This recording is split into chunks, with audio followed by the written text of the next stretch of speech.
Okay, we're gonna get started in just a few moments here.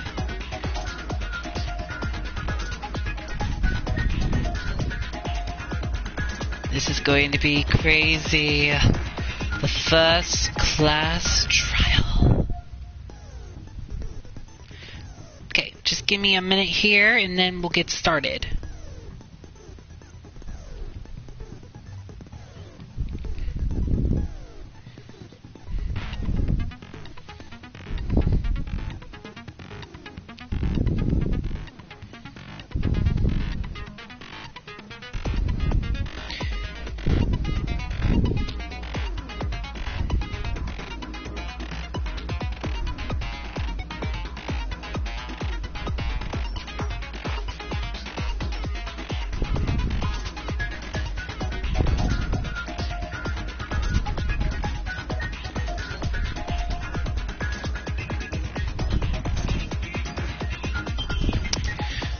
Okay.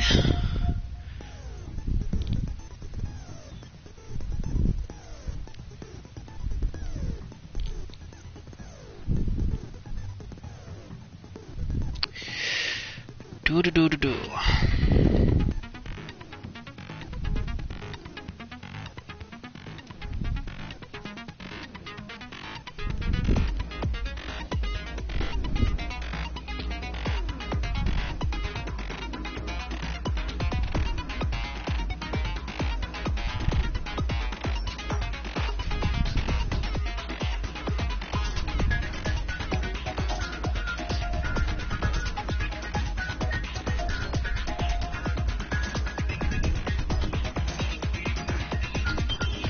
Okay,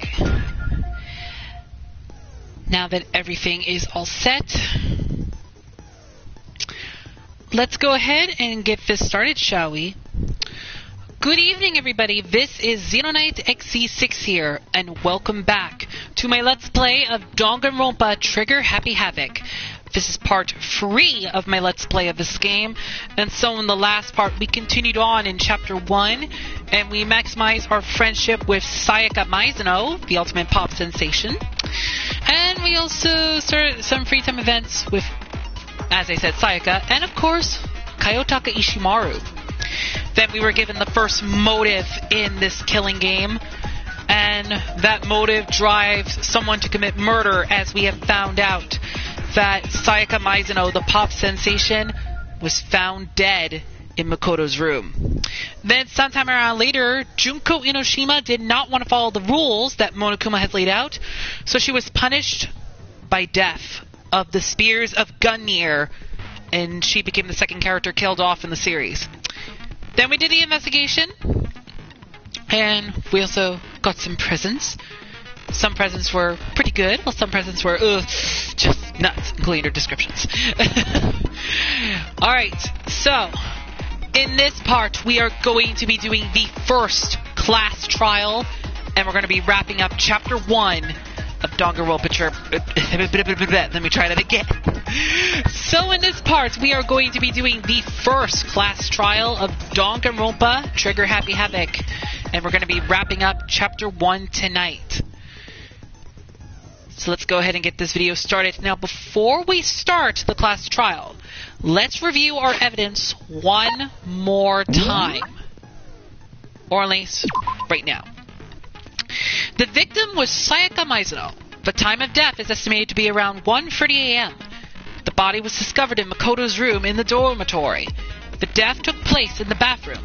The cause of death was a stab wound to the abdomen, and her wrist appears to have been fractured. There are a number of scratches and gouges on the bed and walls in Makoto's room. Makoto took this from the gym entryway and put it in his room. The sword was found out of its sheath on the floor in the middle of the room.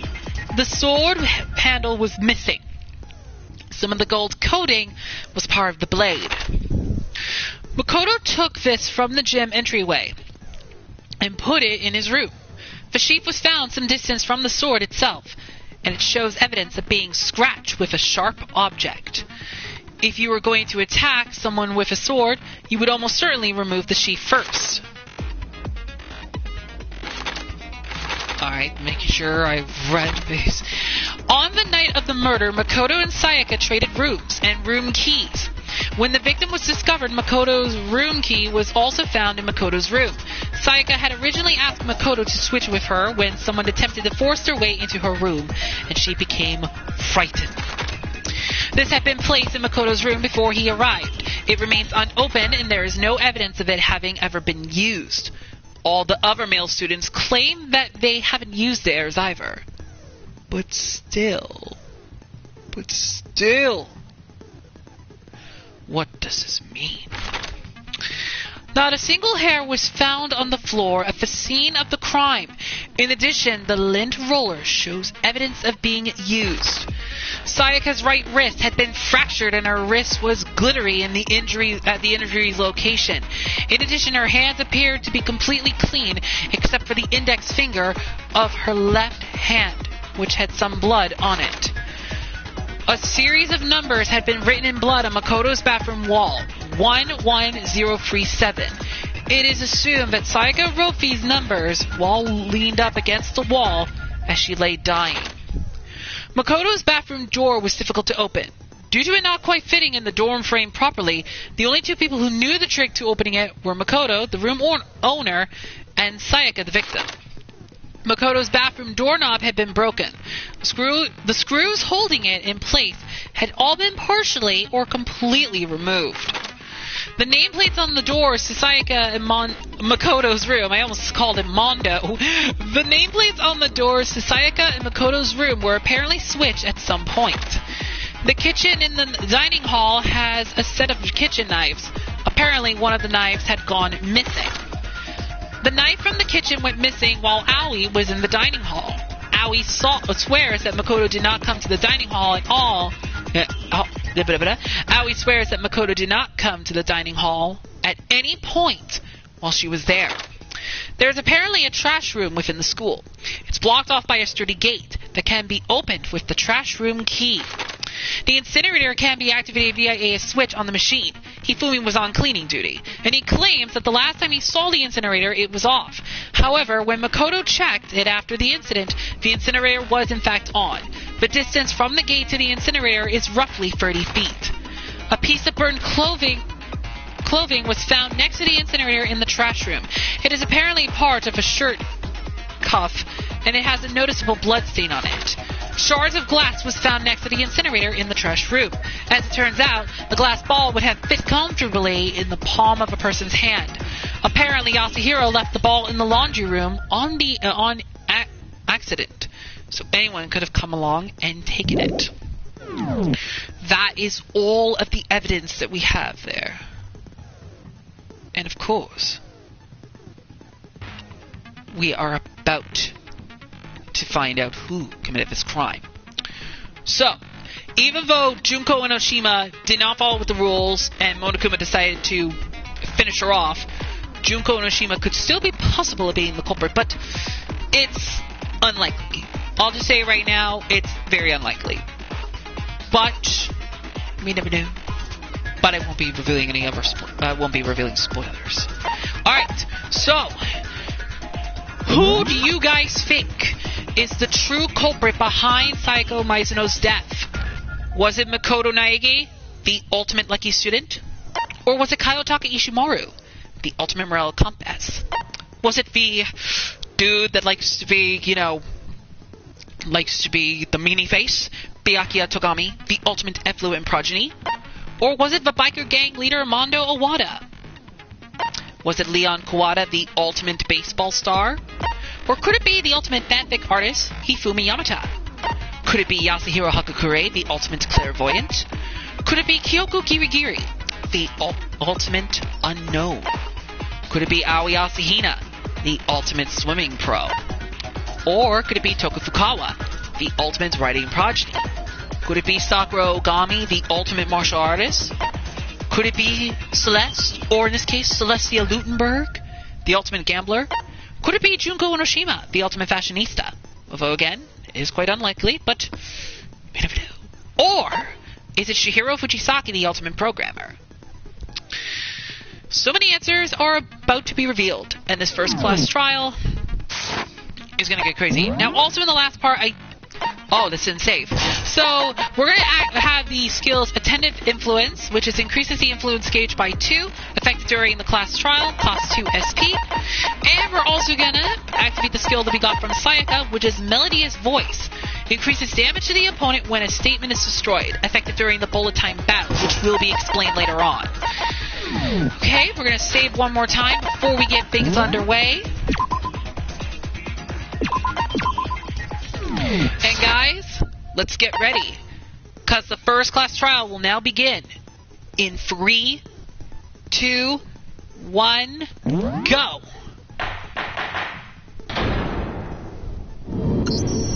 Let's begin with a basic explanation of the class trial. So, your votes will determine the results. If you can figure out who done it, then only they will receive punishment. But if you pick the wrong one, then I'll punish everyone besides the blackened, and the one that deceived everyone else will graduate.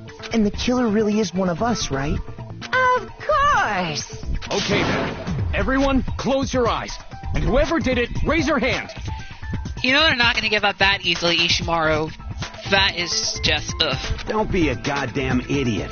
Why the hell would they raise their hand? Before we move on and start the trial, can I ask a question real quick? What's going on with those pictures? I'd feel awful if they got left out just because they died. Friendship penetrates even death's barrier. Friendship penetrates? Okay, but what about that other empty seat? There were only 15 of us to begin with, so why are there 16 seats? Oh, no reason. It's just that our little courtroom here can technically fit up to 16 people. Okay, that about does it for the preamble. Get ready to get started. First up is the case summary. Now, let the class trial begin. It's about to begin, but debate to decide who we think the killer is. Anything I found, anything I noticed, I have to be ready to speak up about everything. Because this isn't just about me, everyone's lives are on the line. Your first non-stop debate is about to begin. Would you like to hear more? Now, since we're doing the Let's Play, we'll go through all the tutorials, because why not? As things progress during each class trial, you will engage in a number of non-stop debates.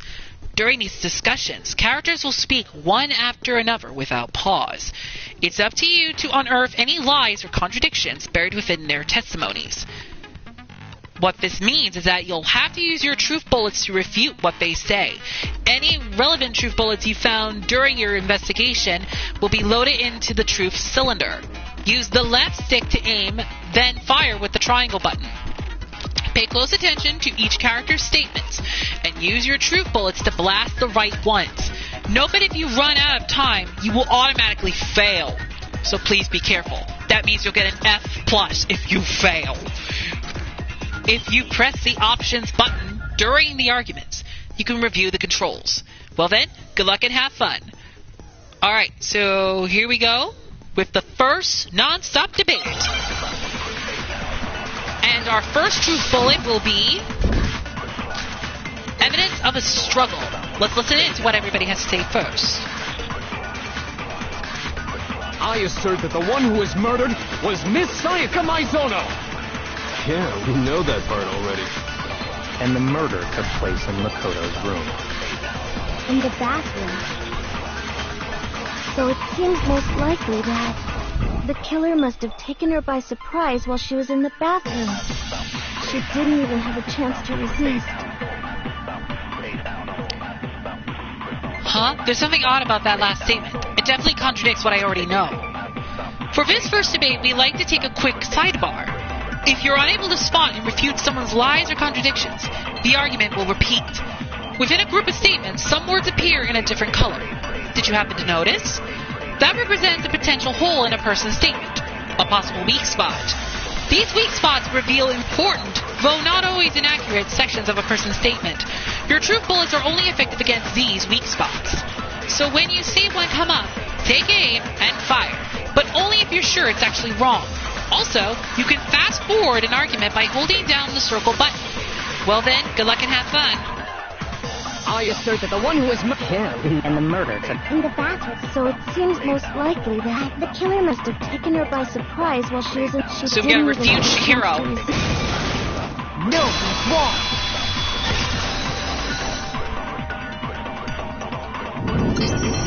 Just a second, Chihiro. Try to remember how my room looked. With the way things had been damaged, I think we can definitely assume there was a struggle. A struggle? Between who and who? Between Sayaka and the killer, of course. So you're saying Sayaka wasn't caught by surprise in the bathroom? She must have been attacked in the main room first. Then, she ran to the bathroom to try and hide. The killer followed her in, and that's where they finished the job. That much should have been obvious after taking one look at the scene. It shouldn't even need explaining. Sorry. Okay, so what's next? Next is the subject of the murder weapon. Wow, this is starting to sound like a real trial. We need to determine what was used to kill Sayaka. Okay, time for the second non-stop debate, and the next piece of evidence we'll be using is kitchen knife set. Let's listen to the arguments first. So what was used to kill her? There was some kind of sharp object thrust into her stomach. Without a doubt, that is the murder weapon. So the killer used some random knife they had on him. How could anyone do something like that? That son of a bitch! Hold on, I feel like what I just heard is different from what I already know. So what was used? There was some kind of without a doubt, that is the murder. So the killer used some random... No, that's wrong. That's wrong, Mondo, my boy. That is so wrong. No. I do think it was a knife, but not just any knife. I'm almost positive it was a kitchen knife. Huh? A kitchen knife? After the murder, we discovered that one of the knives from the kitchen was missing. Which means that knife must be the murder weapon. Oh, yeah. I guess that makes sense. You could sort of see the weapon sticking out of her stomach. And if you look real close, I could totally see that being a kitchen knife. Okay, so the murder weapon was a kitchen knife, but where does that get us? I mean, we all know Makoto killed her, right? Leon Kawada, how many times do we have to tell you and everybody else not to jump into conclusions until we talk this through? Right. Makoto's room was the scene of the crime. What more proof do you need? Hold on a second. Let's draw our conclusions after we've presented our arguments. Otherwise, what's the point of the trial? Well, we can talk all we want. It's not going to change that conclusion. You may never know, Mr. Kawada. It could change everything. I don't think that's true at all. I'm sure if we keep at it, something new will reveal itself. See, even Kyoko agrees. You really believe that? She's right. There's got to be a breakthrough somewhere just waiting for us to find it. Because I know damn well I'm not the killer. There's a bit more to learn about the non-stop debates. Would you like to hear more? Let's do that. You can concentrate by holding down the R1 button. While you're concentrating, time will slow down, so you can pay closer attention to what everyone's saying. On top of that, it'll steady your aim, making it easier to target potential weak spots. Concentrating like this consumes the focus gauge, and if this gauge is empties, you can't concentrate. But the focus gauge will recover over time, so let your brain take a rest. No need to rush. Well then, good luck and have fun. And we're going to demonstrate that in just a moment. But first, we got to hear everybody's arguments first. All right, the next truth bullet we're going to be using is Aoi's account.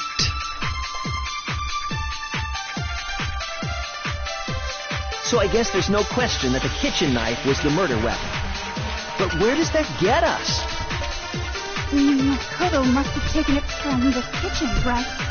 He did it in secret when nobody was in the dining hall. And then he went and stabbed Sayaka with it. So he really did do it. Yes, and it's been decided. We've reached the end.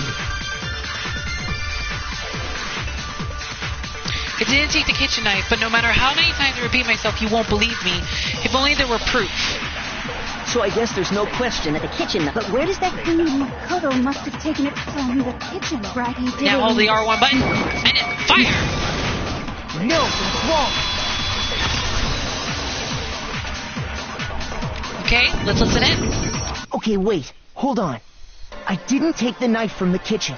Next you're gonna say you're not the killer, right? Go ahead and say it all you want. Well, what if I have a witness? What do you think, Hina? Huh? Remember what you were telling me earlier? Well, I went to go get some tea from the kitchen last night, and all the knives were still there. But when I finished my tea and went back into the kitchen to wash my glass, one of the knives were gone. So you're saying the knife disappeared while you were drinking your tea in the dining hall?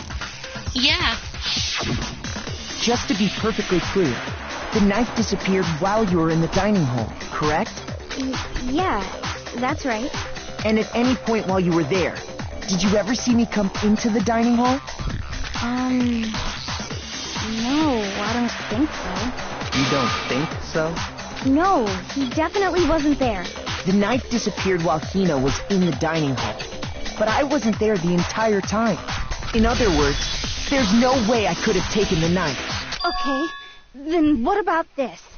What if the idiot swimmer girl and Makoto are in on it together and lying to protect each other? Idiot swimmer girl? Oh, and more importantly, why would I get involved in something like that? Speaking of which, I'd like to ask the bear, if there is an accomplice, do they also become blackened? So you ask, and so I shall answer. Each murder is allowed to have an accomplice, but only the one who does the killing will get to graduate. So Monokuma is technically saying that even if it was someone helping with the murder, only the one that committed the crime will be able to escape. But the accomplice would have to suffer with the rest of the people by being executed. That is what Monokuma is trying to say here. So in other words, two people can work together, but one of them has no chance of profiting from it. Then there's no way anyone would work together, right? But what if they did work together, and they just didn't know about the rule? Good grief. Enough already. No, okay? There are no accomplices in this case. Oops. Did I say that out loud? Yes, you did, Monokuma. You spoiled it. Well, at least we all know that there was no accomplices. Anyway, I didn't go to the dining hall, and I didn't take the knife. So I'm not the killer. Okay, so then, who did take the knife? Hina seems the obvious candidate. After all, she just said she was in the dining hall. No way! I swear it wasn't me! Sure, but can you or anyone else prove that? I can. That's right. Sakura was with me the entire time I was drinking my tea. I hate to have to ask, but just to be sure, Sakura's... Me. Right. But then, couldn't either one of them have grabbed the knife? Actually, no. Because, well... Just spit it out already. I stayed in Hina's room last night. I got so scared thanks to those creepy videos. I wasn't really thinking. I just asked her to stay over. Which means we have airtight alibis. You stayed over? Doesn't that violate one of the school regulations? We're not allowed to sleep anywhere but the dorms, but it doesn't say we have to stay in our assigned room. So, I don't think that's a problem. Chihiro does have a point. It is a problem. A boy and a girl spending the night together? It's unwholesome. But I'm a girl. You are? Oh my gosh, I'm so sorry. Ishimaru, what? You didn't even realize Sakura was a girl? Jeez, man. Oh my goodness. Man, oh man. Anyway, let's move on. But if it wasn't either of you, then what other possibility is there? Actually, there is one other possibility. Right, Hina? Oh, yeah, that's true. One other person did come to the dining hall while we were there. Why didn't you say so in the first place? Well, because they're not here anymore. Someone who's not here? Are you talking about... Sayaka. She's the one who came to the dining hall. And then later, she wound up dead. Sayaka? Okay, so the person who took the knife from the kitchen was Monokuma, Hina, or Sayaka. The answer is Sayaka. Then, Sayaka is the one who took the knife? That's the only possibility. And thinking back on it, she was acting kind of unusual. When she came into the dining hall, she didn't even look at us. She just went straight to the kitchen. As she left, she said she just wanted a drink of water. But most likely... And the person who took the knife was the victim herself. I'm sure she just took it for self-defense. So you're saying the knife she took was then taken from her, and she was killed with it? In that case, you may not have taken the knife, but you still could have killed her. What? He did do it after all. No, you're wrong. So, that's how you would twist the argument and send us all off in the wrong direction? You possess a most terrifying talent. Damn, if I don't do something, they're gonna blame me for the murder. Don't they understand? If they convict me, everyone's gonna die. Hold on. It's still too early to decide conclusively that Makoto is the killer, wouldn't you say? Because you see, if the room did belong to the killer, then they did something most bewildering. And until we unravel that little mystery, you simply can't declare that he's the killer. Bewildering? What the hell are you talking about? Something was missing from the scene of the crime that by all rights should have been there. You know what I'm talking about, don't you? Your first Hangman Gambit is about to begin. Would you like to hear more? Let us hear it. As things advance further in a class trial, the Hangman's Gambit will eventually take place. The point of this is to reveal an important phrase related to the incident in question. You'll have to deduce the phrase from the letters flying around and the letters already known. Complete the phrase by shooting down the flying letters in the right order. Use the left stick to aim, then press the triangle button to shoot the desired letters. If you shoot down the wrong letters, you'll suffer damage to your influence gauge. If this gauge reaches 0, or if you run out of time, you fail. Well then, good luck and have fun. Something that should have been at the scene, but wasn't. That must be the crucial point. If we just figure out what that something is. Time for the first ever Hangman's Gambit. And that pretty much is an obvious answer. It's the hair. Because basically, when Kyoko was investigating, she didn't see a single piece of hair. Now I understand. That's right. There wasn't a single hair on the floor. So, the culprit removed some evidence? Yes. And if I were the culprit, why would I need to get rid of all the hair in my own room? It wouldn't be unusual at all to find my hair at the crime scene if the crime scene is in my room. The reason all the hair was gone was to remove any trace that Sayaka had ever been there. That makes sense, does it not? No. If that were the case, they would have had to do something about the body itself, not just her hair. Ha ha ha! Yes, very true, very true. Okay, then why wasn't there any hair on the ground? The killer got rid of it all, of course, to remove any trace that they had ever been there. Wait, then that means... Precisely. It's simply beyond reason to believe that the room's owner and the killer are one and the same. Then Makoto isn't the culprit? Are you sure we can decide something so important based solely on the absence of some hair? No. There are other reasons that prove why Makoto couldn't have done it. I would like to hear these reasons. Do you remember anything remarkable about the bathroom at the scene? Sayaka was attacked in the main room first, then fled into the bathroom, right? Yeah, then they ran after her, got into the bathroom, and stabbed her. And how did the killer get into the bathroom? Did they have any trouble with it? What do you mean? It's fairly certain that the killer had some trouble getting into the bathroom. There was clear evidence left behind. Do you remember, Makoto? The killer struggled getting into the bathroom. And the evidence that proves it is...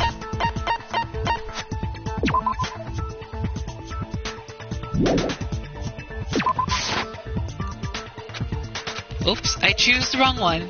Oh, wait.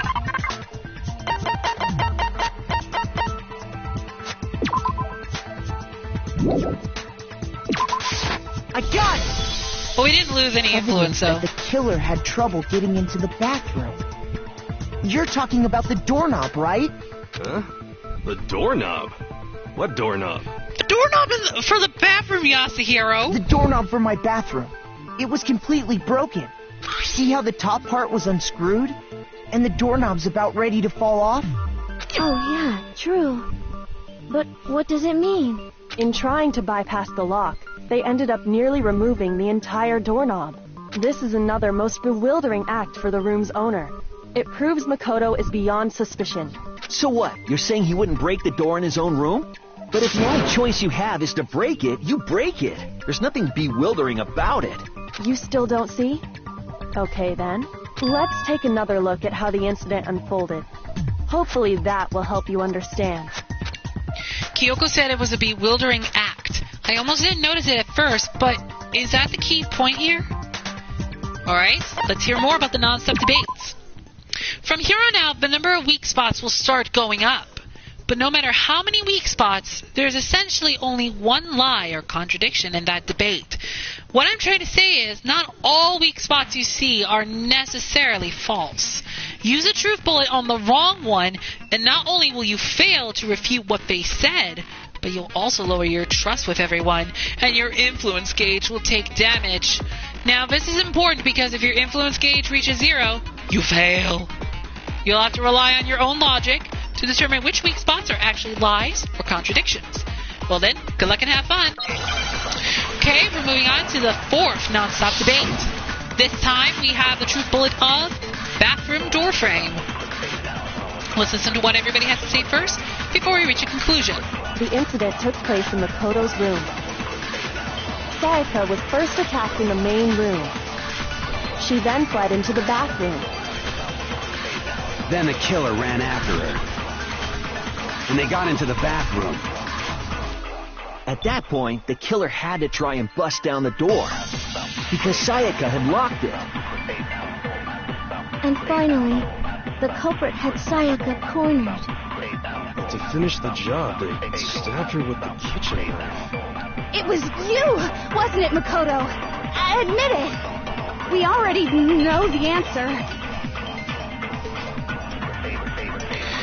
It's obvious that my bathroom door wouldn't open, but the real reason for that is... The incident we had to go to Leon. First, she then fled into the... Then the killer ran, and they got into the bath. At that point, the killer had to try and... Because Sayaka had locked... Because it can't lock! No, it's wrong! That's another answer correct. The reason my bathroom didn't open wasn't because it was locked. After all, the girls' rooms are the only ones with walking bathrooms, right? Yes, now that you mention it, that is true. Then why didn't your bathroom door open? Because it was stuck. Huh? What are you talking about? My bathroom door doesn't fit in the frame quite right. Monokuma over there can testify to that. Yup, true as true can be. But you know, you're supposed to be the ultimate lucky student, right? But to have such a cruddy door, that's not lucky at all. Because that was your own fault, Monokuma. So the reason the door didn't open was just because it was stuck. But the killer didn't know that and assumed it was locked. So they tore apart the doorknob to get in. Okay, but then why would the killer even think the door was locked in the first place? Everyone should have known you can't lock any of the boys' bathrooms. The killer could easily make that mistake, thanks to one important detail about the scene of the crime. One important detail. Something the killer didn't know.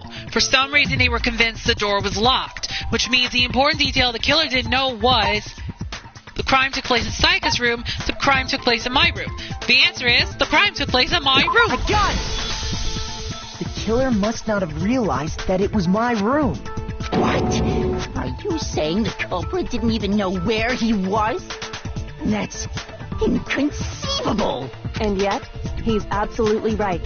Say what? Well, to be more specific, what the killer didn't know was that Makoto and Sayaka had switched rooms. Which is what led to the misunderstanding about the bathroom. If Sayaka had been in her own room, then there would have been a lock on the door, and they would have had to break through.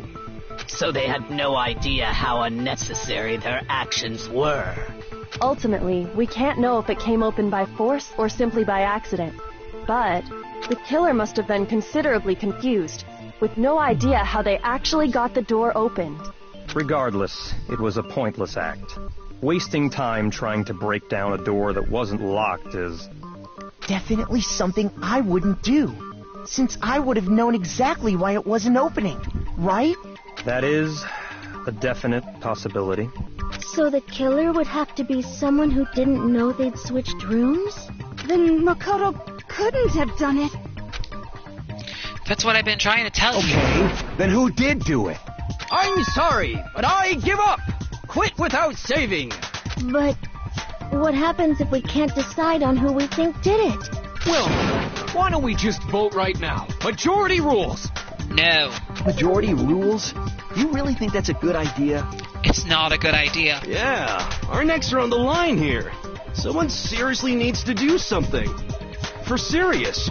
Does no one have any other thoughts or questions? It does not matter how trivial they may seem. Oh, as a matter of fact, I do have one question. Oh, you don't gotta sound so disappointed. You don't gotta sound so disappointed, Celeste. I am, because I cannot deal with you. Oh my goodness. Celeste does not like Hina. Oh my goodness gracious. It's fine, it's fine. Just ask your question. Oh yeah. Okay, so, well, I was just wondering, how did the culprit get into Makoto's room in the first place? Yes. How did the killer get inside? Maybe Sayaka just dropped the key somewhere and the culprit picked it up. That's possible, right? I don't think so. That seems way too convenient. Then, maybe someone picked the lock? Negative! If you remember, Monokuma made it quite clear that the locks are all unpickable. Fine. How about this? The killer got in the easy way.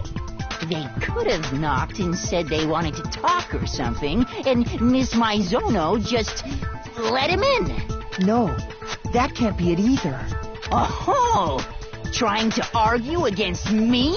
Sounds like someone doesn't know his place. Hello? Why exactly can't that be it? The reason there's no way Sayaka invited her killer into the room, I already have the answer.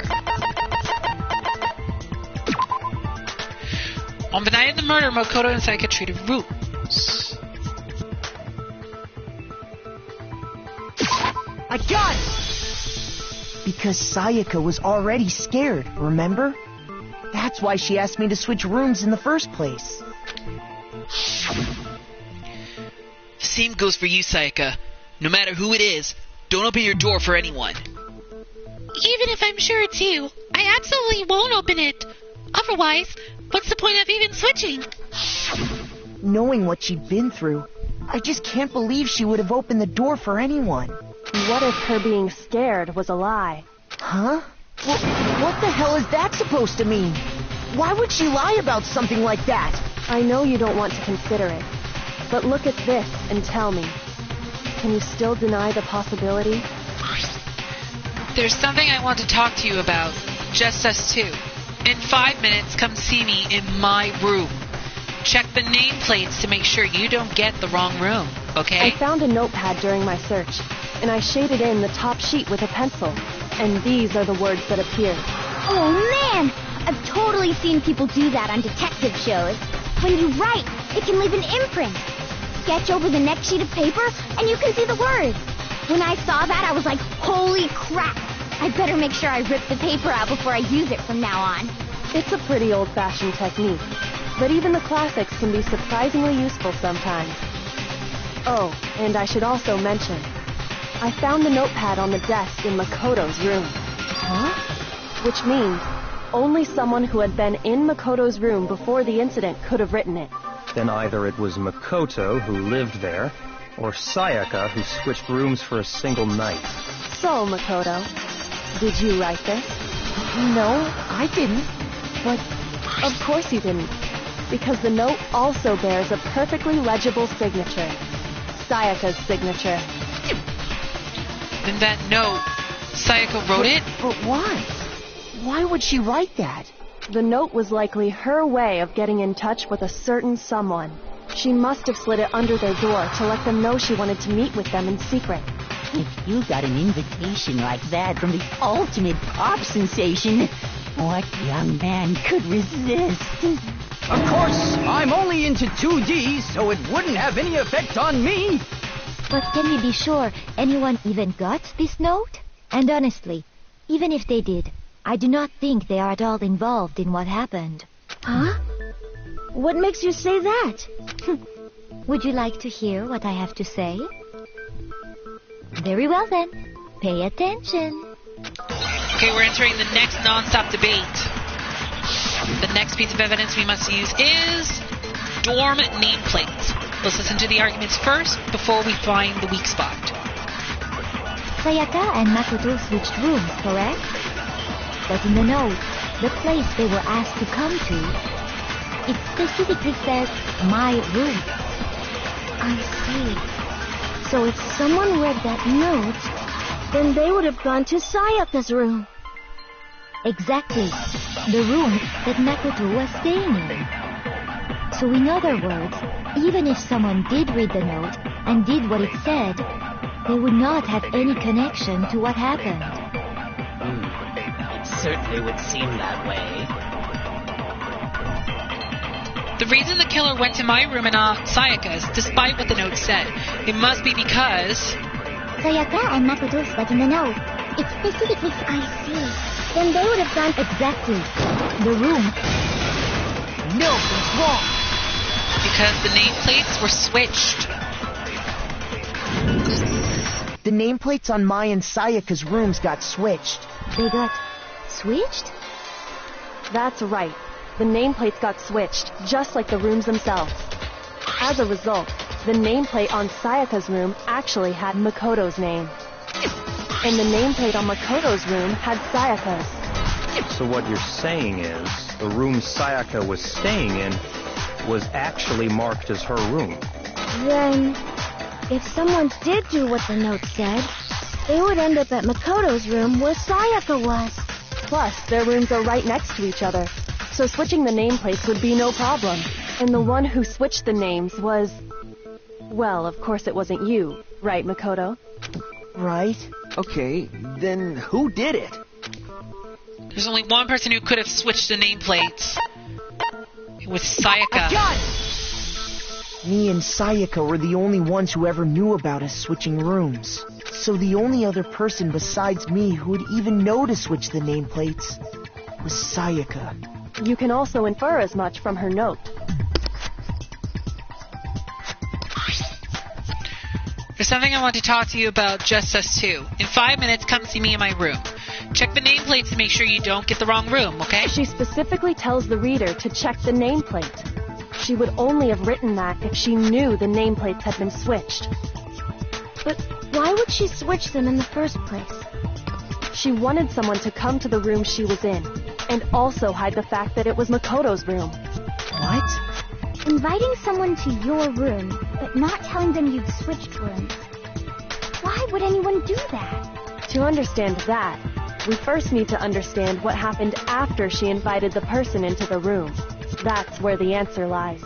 What happened then was probably whoever she invited over came in and attacked her. We figured it out! We know who did it! Whoever she invited over is the culprit! But we still don't know who it is, you goddamn idiot! Sayaka fought with her killer there in the room, yes?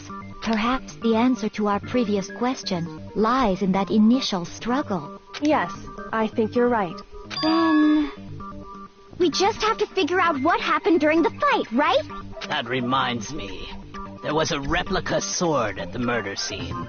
Was that perhaps used during the fight? Oh yeah. What's the deal with that sword? Sayaka suggested I should hold on to it. I thought it might come in handy if I had to defend myself. It seems pretty likely that the killer used it to break Sayaka's right wrist. How the hell could you possibly know that's what broke her wrist? The reason I know Sayaka's wrist was broken with the fake sword is because, well, it showed a bit of gold. I got it! All you have to do is take a good look at her broken wrist, and it should become pretty clear. Right there where her wrist is all swollen, there's something glittery there. See? Is that gold? It sure is. Specifically, the gold coating from the replica sword. You barely have to touch that stuff, and it'll stick right to you. And there's some on her wrist because... I got it! Because she got hit with the sword, right there on her wrist! I see. And so the truth draws ever closer. Alright, then it's about time to solve this mystery. What happened in my room, and what led to Sayaka's death, that's what we need to make clear. Oh, more about the non-stop debate. Here we go. Are you getting used to these non-stop debates? Yes. Starting with the next debate, I'll start loading multiple truth bullets into your truth cylinder. But just like with the weak spots, only one of those bullets can actually refute the proper statement. In other words, from here on out, you'll have to combine the right truth bullets with the right weak spots to refute each statement. If you come up with the wrong combination, you'll take damage to your influence gauge.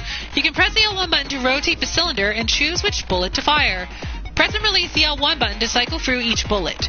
Or you can hold down the L1 button, then use the left stick to select a specific bullet. By the way, if the logic difficulty is set to kind, fewer bullets will be loaded into the cylinder.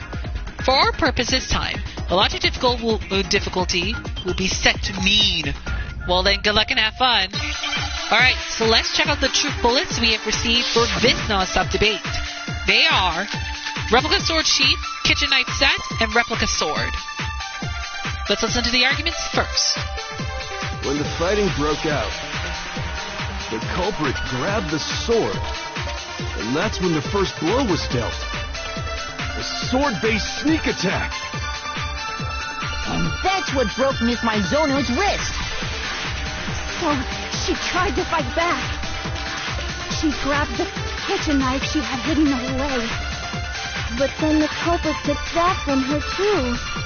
And they killed her with it. And that's exactly what happened. The sword was used first, and then the kitchen knife came afterward. Is that really the order of events that leads to some unexplainable details?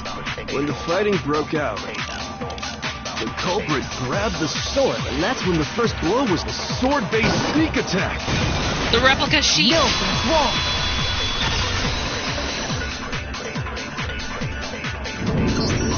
Actually, no. I don't think the fight started with the sword. Why not? Because the sword sheath had been scratched. See? There's a gash in it. Like someone cut into it with something sharp. Something sharp? You mean like the kitchen knife? That was the only sharp thing found at the scene. Stop jumping ahead. Slow down and explain it so I get what the hell's going on. If the sword was used first, there wouldn't be any explanation for the scratch on the sheath. If you are going to attack with the sword, you'd take it out of the sheath first, right? That's true. With the sheath on, it'd be heavy and bulky and useless as shit. Okay, so how did the sheath get damaged? If they got attacked with the kitchen knife, maybe they grabbed the sword as a defensive impulse. In that situation, there wouldn't be any time to actually unsheath the sword. So you're saying the sword was initially used to defend against an attack from the knife? Which means whoever had the kitchen knife was the one who attacked first. I think I get it. So here's how it all played out. The culprit came in, found the kitchen knife hidden there somewhere. Then they took the knife and attacked Sayaka before she knew what was happening. So she grabbed the sword to defend herself. But then the culprit took that from her too. Then, after they broke her wrist with the sword, they took the knife and finished it. Sorry, but I don't think Sayaka used the sword to defend herself. What? How the hell can you not think that? Because she never held the sword at all. There's a certain part of her body that makes this clear. The part of her body that shows she's never used the sword.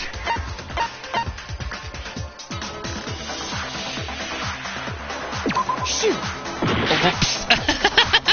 Well, that shows see what happens when you get it wrong. It was actually her palms. Oh my goodness. You're talking about her palms, right? I played this game before, and I played this trial before. I should know the answers already and not just purposely mess it up. Or accidentally mess it up. You may never know. Alright, let's continue. The palms of her hands were perfectly clean, so I don't think she ever picked up the sword. How can you know that just by looking at her palm? Like I said before, the gold coating on that sword comes right off. All you have to do is touch it. In fact, if you look, you'll notice that a lot of the gold has already come off the handle. It's safe to assume that's because whoever used the sword got some of it on their hands. There's really no way she could have picked it up and come away completely clean. Maybe she washed her hands after she escaped into the bathroom. Sorry, but I don't think so. Why do you say that? Is it because you think I'm ugly? No, that's not it at all. There's no way Sayaka washed the gold coating off her hands because the water was off. I got it! According to the Monokuma file, Sayaka's time of death was around 1:30 a.m. In other words, at nighttime. And the water in the bathroom shuts off at nighttime, right? Oh, I didn't know that. Actually, I haven't taken a shower here yet. Oh, my. You're no different. You smell like a big, fat, ugly donkey. Oh, jeez. I'm not sure whether to take that as an insult or a compliment. Hifumi, that was an insult. Don't take that as a compliment. Insult, obviously. See, even Leon agrees it was an insult. So anyway, if Sayaka never touched the sword, then that means the killer is the only one who used the sword. But hold on. If that's right, then the one who damaged the sheath with the kitchen knife was... The one who damaged the sheath would have to have been the one without the sword. That was Sayaka. I got it! Sayaka? She had the kitchen knife? But we already said that the attack started with... The person with the knife attacked first, and the sword was used as an impromptu defense. And the one who attacked first was... Sayaka? Now do you understand? She wasn't a blameless victim in this. No, far from it. It's almost as if she'd been planning to commit a murder of her own. What? She took the knife from the kitchen, then invited the culprit to the room she was staying in. And if it's true that she had the kitchen knife and attacked without provocation... Indeed. These are all the actions of an assailant. Which brings up another point. Makoto, Sayaka was the one who suggested you two switch rooms, correct? Maybe the reason she wanted to switch rooms was so that she could pin the crime on you. That is a possibility, is it not? Can't deny the possibility. Celeste does have a very good point. Sayaka wanted to... on me? That would also explain why she would switch the nameplate. She wanted to get whoever she had targeted to come to Makoto's room where she was staying. And by committing the murder there, instead of her room, that would implicate Makoto. But for that to work, the target had to be lured out while still keeping the room swap a secret. If the target knew she had switched rooms, they would have become suspicious right away. So all that's why she switched the names? But doesn't that plan seem a little risky? For one thing, even if her plan worked, Mr. Naegi would just tell everyone they switched rooms. I don't know. I'm not sure our soft-hearted Makoto is capable of that kind of cutthroat behavior. I'm sure Sayaka realized the same thing, which is why out of all of us, she asked him to switch rooms. Plus, she was the ultimate pop sensation. A totally forgettable kid. Or a national superstar. Who are you more likely to believe? Wait, then you're saying she had this all planned out? Probably because after she saw her motive video. Holy shit! But in the end, her plan backfired. Yep. She launched her attack with the knife, then found herself under attack in turn. That must be when her wrist got broken, and she was forced to drop the knife. The tables were suddenly turned on her, and she died at the hands of the one she'd planned to murder. Just hold on! That can't be true! Because... Hey! You guys have totally derailed the argument. You're being super boring right now. Come on, hurry up and decide who did it. Wouldn't it be awful if I had to punish you all just because you ran out of time? Oh yeah, we gotta decide who we think did it. Makoto, right now you just need to concentrate on figuring out the answer to this mystery. If we can't uncover who murdered Sayaka, it's over for all of us. Is it really all over? Obviously, I'm committed to finding out who killed her, but what can I do? I mean, as far as clues go, there's nothing left. Or is there? We now move on to the next non-stop debate, and this time we have Trash Duty, Aui's account, and Dying Message. Let's listen to the arguments first. It's easy just to say, hey, decide who did it. But there just aren't any more clues, right? Very well. Then let's review all the clues we've found up to this point one more time. Do we really have time for all that? Die! If we don't do something, we're all gonna die! Wait, no, hold on. That's right, there is still a clue left that can't lead us to who killed her. Sayaka left it behind. It's easy just to say, hey, decide who did it. But there just aren't any more clues, right? The dying message. No, that's wrong. Leon, do not forget about the dying message. That's the only other clue we have right now. There still might be one clue left. Sayaka's dying message. Dining? Yep. Wait, what did you say? He said dying, not dining. The dying message. She wrote something on the wall behind her, remember? 11037. Written in her own blood. There must be a clue about the killer hidden in there. Well, before we get too far into that, I need to ask, can we really be sure that Sayaka is the one who wrote it?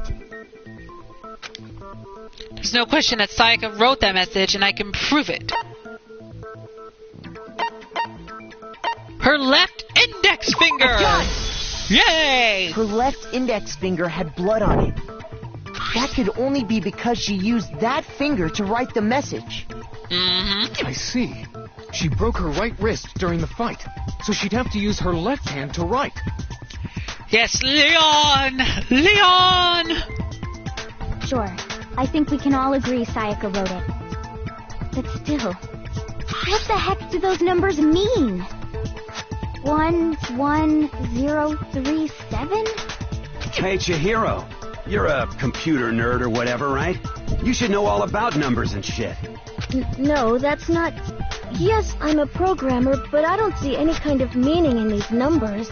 Of course. It's because they're not numbers. Oh, yeah, it looks like... Huh? What? Mondo, he's about to get into it. Calm down. No, it's just... look at the numbers, assuming they're not numbers. Don't these first two, 1-1, look less like two numbers and more like one letter? Ah, you're right. The connecting line is barely there, so I assumed it was 1-1, but looking at it now, you could also read it as an N.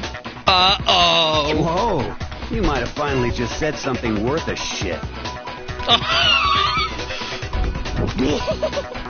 Our little gray cells are really getting excited now. But even if that really is an N, N037, doesn't make any more sense than before. Damn it, it's no use. I just don't know.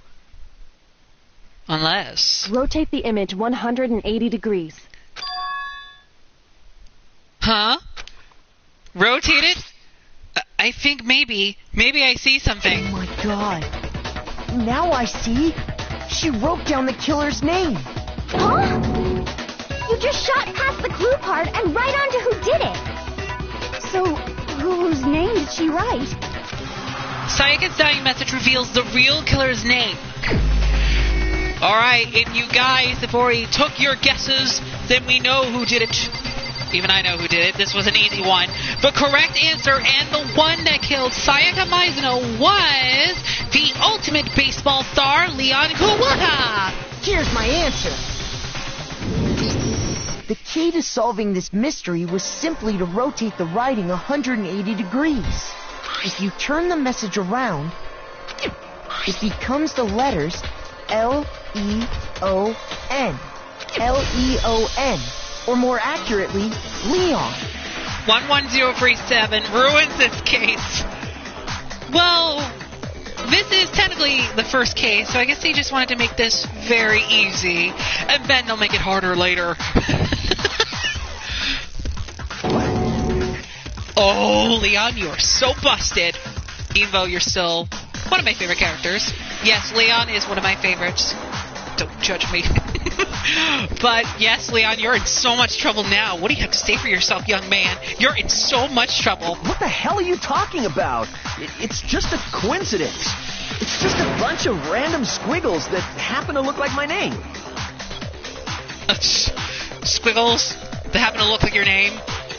Oh my gosh. No, it's not random at all. She wrote that message on the wall behind her as she was leaning up against it. In that position, she couldn't move to write normally, and had to write upside down, as it were. And as a result, when you look at it standing in front of her, it ends up getting flipped. Try it for yourself if you want. Write something sitting like her, and the letters will be inverted.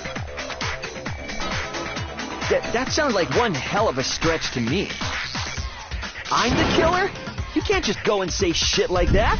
If you're not the killer, then why did you try to destroy the evidence? Huh? You know what I'm talking about, right, Makoto? The evidence Leon tried to get rid of? The evidence that Leon tried to get rid of, I know what it is. It's the burnt shirt piece! I got it! You mean the burnt shirt piece I found laying on the ground by the incinerator, right? As the killer stabbed Sayaka, they must have gotten some of her blood on them. And to dispose of the shirt covered in the victim's blood, they threw it into the incinerator. But one piece burned off and got left behind. And the killer didn't notice. If they had, they most certainly would have panicked. Isn't that right, Leon? Uh-oh. Leon, you're about to get caught red-handed, man. If you don't think of something soon, then that means you're going down. Yes, you heard me. But is one scrap of fabric enough to conclude that Leon is guilty? Yeah, I mean, Leon's not the only one wearing a white button-up. That is very true, Shihiro. That's right. There are plenty of other people here with shirts like mine. With just that one little charred piece, there's no way you can say for sure who it belongs to. You're right.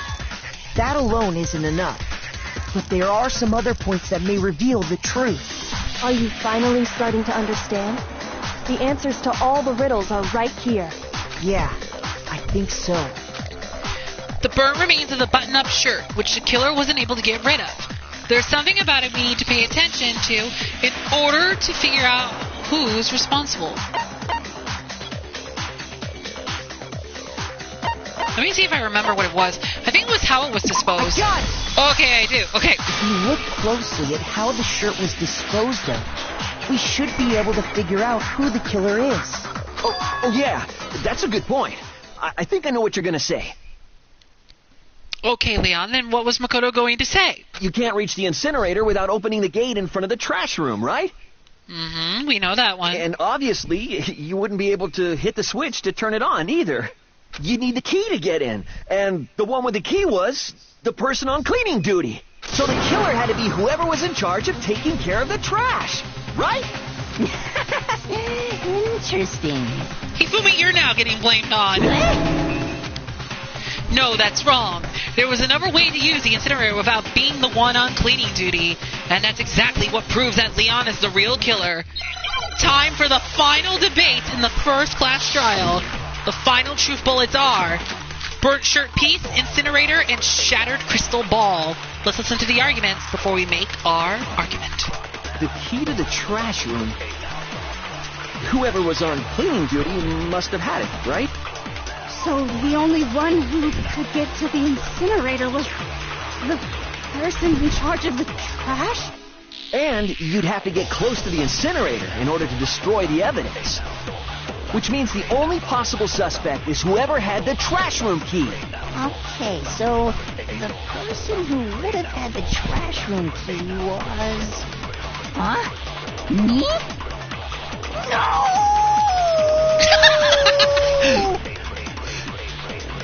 Is it really impossible to have destroyed evidence without the trash room key?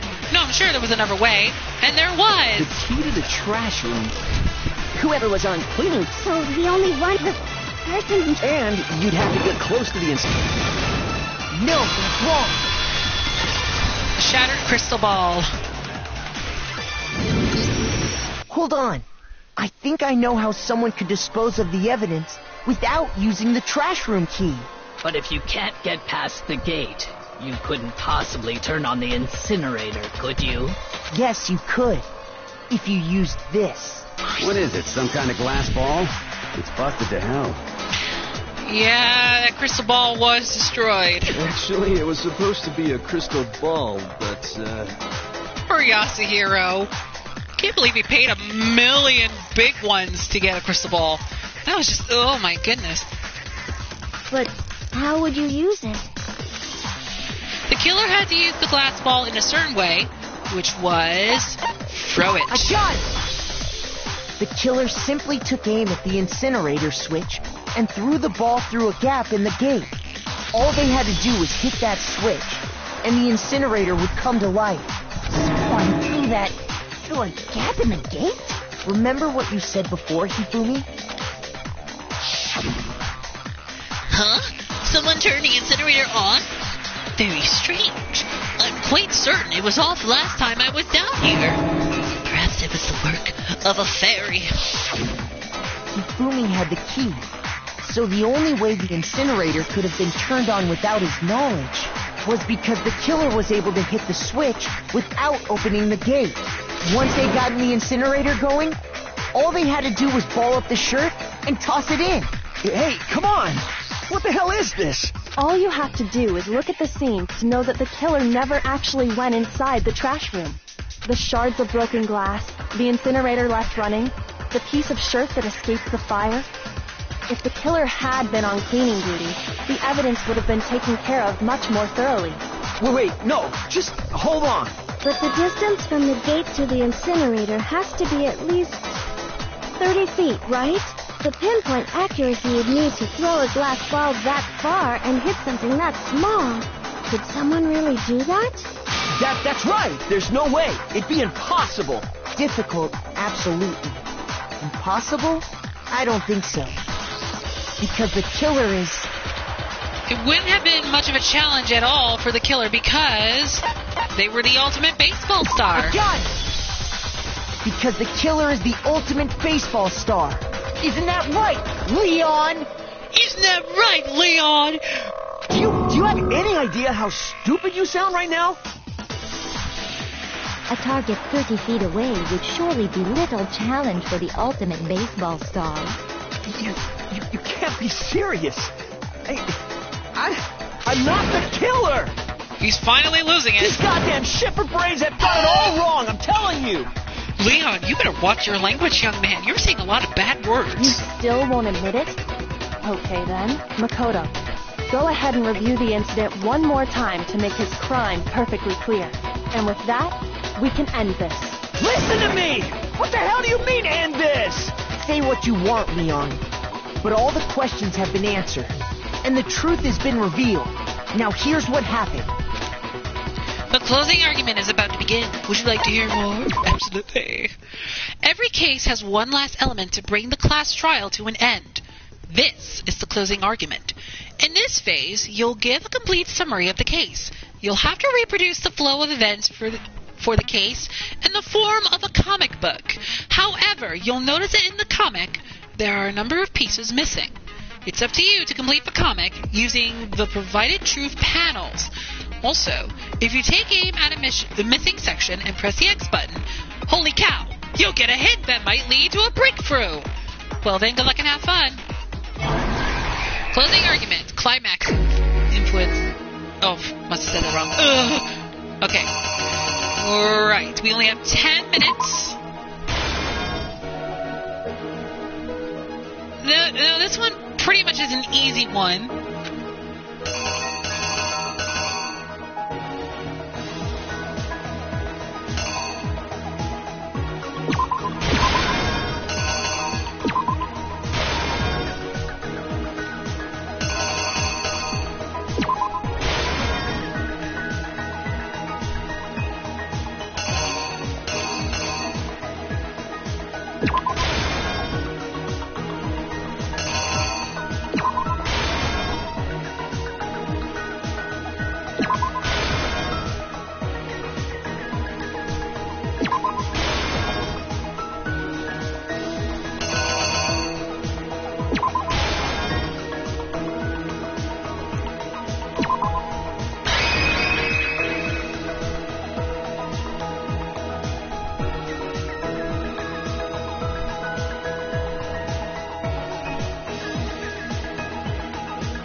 The killer is... Okay, here we go. you. Let's reenact it. I think I'd better take one more look back at the case from the beginning. Last night, the killer went to the room Sayaka was in. In other words, my room. From what we can tell, Sayaka invited that person there intending to kill them.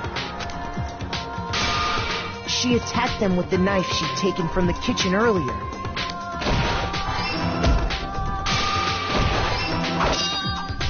But then something happened that she wasn't prepared for.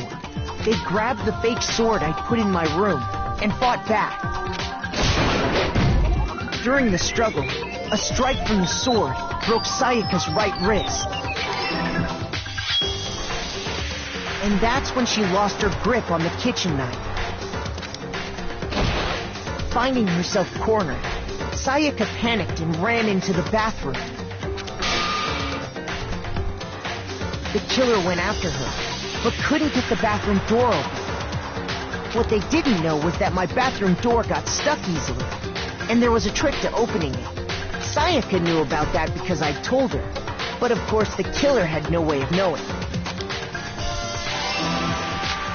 So instead, the killer forced the door open, took the kitchen knife, and stabbed Sayaka. But with what strength she had remaining, Sayaka left a dying message. To keep the killer from noticing, she wrote it on the wall behind her. And with that, all her strength was gone. With Sayaka dead, the killer quickly began destroying the evidence. First, they took off their shirt, which was covered in their victim's blood. Then they took the lint roller in my room and cleaned up the entire area. They wanted to make sure they got rid of any trace they'd ever been there.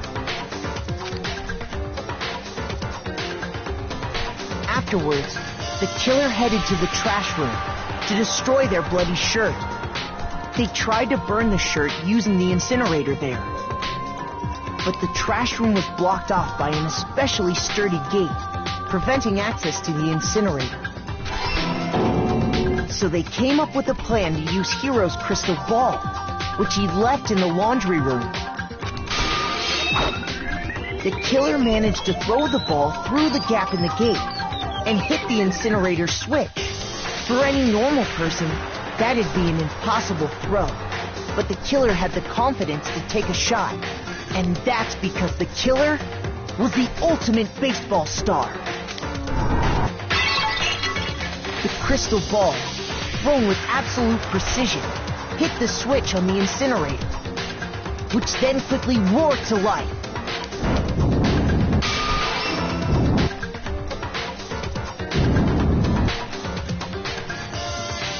Having destroyed the final piece of evidence, they left the area with, I imagine, a sigh of relief. But there was one thing they missed. Part of the shirt they'd thrown into the fire burnt away and fell out of the incinerator. The killer didn't notice this, and so left behind a piece of indisputable evidence.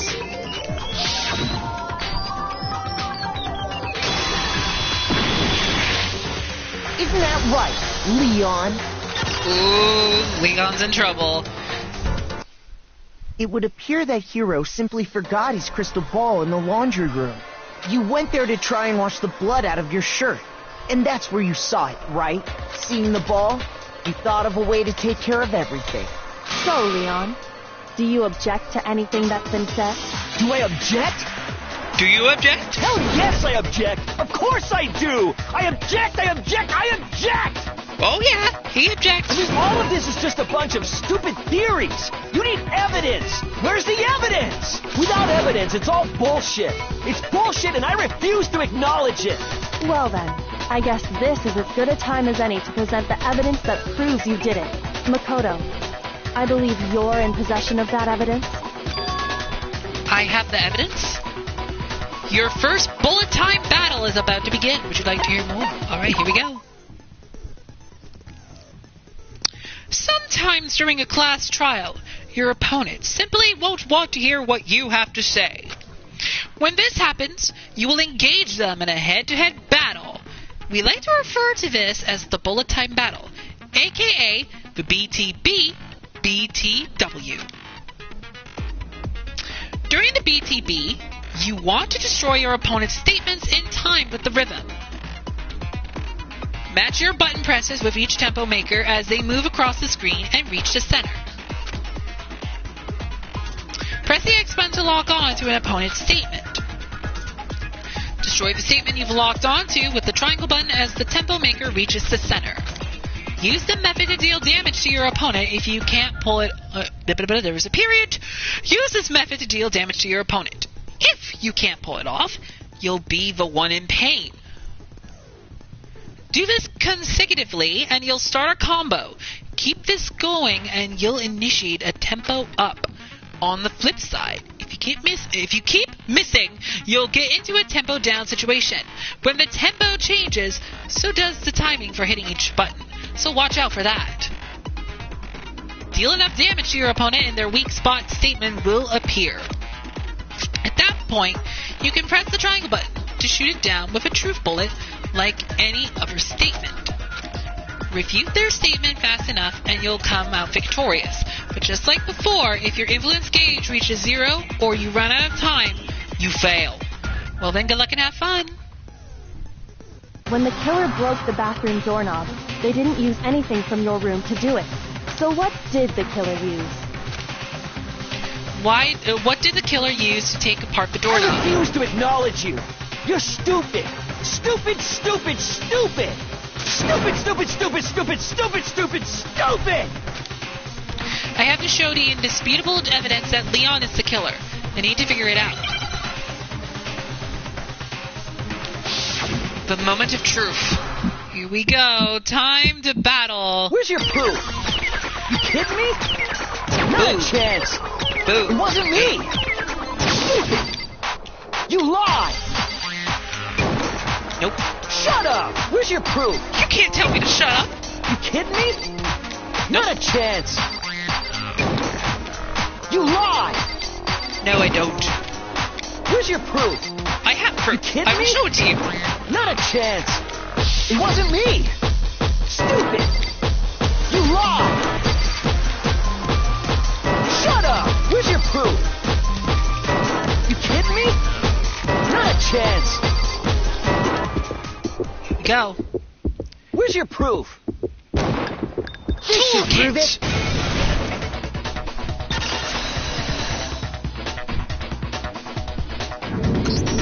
The screws on the bathroom doorknob were removed. I wonder what kind of tool the killer used to remove that. I mean, it had to be a screwdriver, right? Oh yeah, I'm pretty sure the toolkits we got each had one inside. And that must be what he used. There aren't any other tools anywhere. But the toolkit in my room had clearly never been used. That's because the culprit didn't know it was your room. They thought they were in Sayaka's room. Only the boys got toolkits, so the killer naturally assumed there wouldn't be one in there. Okay, then whose toolkit did the killer use? Stupid, stupid, stupid! Stupid is your new favorite word, isn't it, Leon? It had to be their very own toolkit. Stupid, stupid, stupid, stupid, stupid! Okay, we get it. You think everything is stupid. Leon, would you mind showing us your toolkit? If I'm right about this, then the screwdriver will show some evidence of being used. Stupid! Huh? Did you not even hear what he just said? Leon, show us your toolkit. And if you say you used it for something else, you'll have to explain exactly when, where, and why. And let me say this right now. I lost it isn't an excuse at this point. Ooh. Stupid.